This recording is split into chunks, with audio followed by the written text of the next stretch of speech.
Bayangkan kamu sedang berjalan di dalam hutan lebat.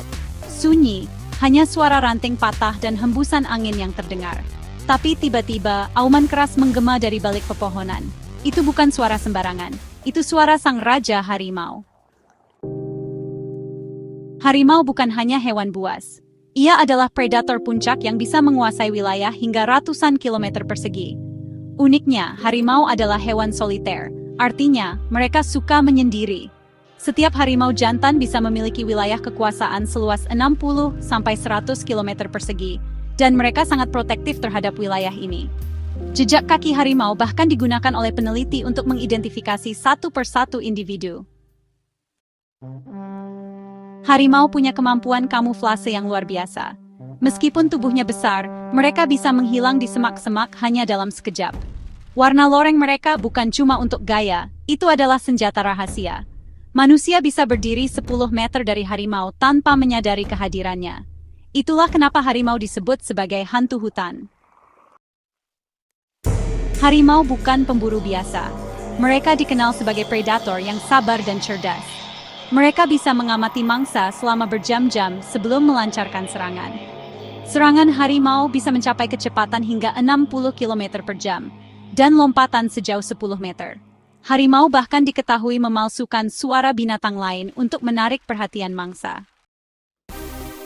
Harimau punya gigi taring sepanjang 7,5 cm, lebih panjang dari pisau dapur lo. Sekali gigit bisa langsung mematahkan tulang belakang mangsa.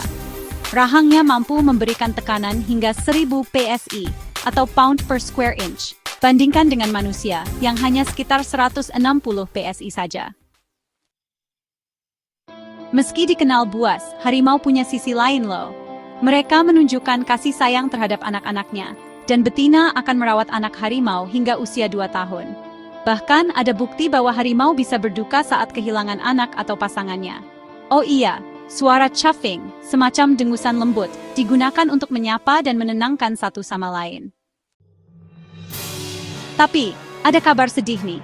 Saat ini jumlah harimau liar di dunia diperkirakan kurang dari 4.000 ekor. Perburuan, perusakan habitat, dan konflik dengan manusia jadi penyebab utama. Seperti kata pepatah, jika kita kehilangan harimau, kita kehilangan bagian penting dari ekosistem hutan. Untungnya, banyak program konservasi kini aktif menyelamatkan harimau. Beberapa negara, termasuk Indonesia, India, dan Rusia, telah membuat suaka harimau khusus. Nah, apa yang bisa kita lakukan? Kita bisa mendukung pelestarian hutan, tidak membeli produk dari bagian tubuh harimau, dan menyebarkan kesadaran lewat video seperti ini. Di balik sunyinya hutan, sang raj masih mengintai. Harimau adalah makhluk agung, buas, cerdas, sekaligus misterius. Dan sekarang tugas kita adalah memastikan mereka tetap ada, bukan hanya dalam cerita, tapi nyata, di alam liar. Jangan lupa like and subscribe untuk konten alam liar lainnya, ya?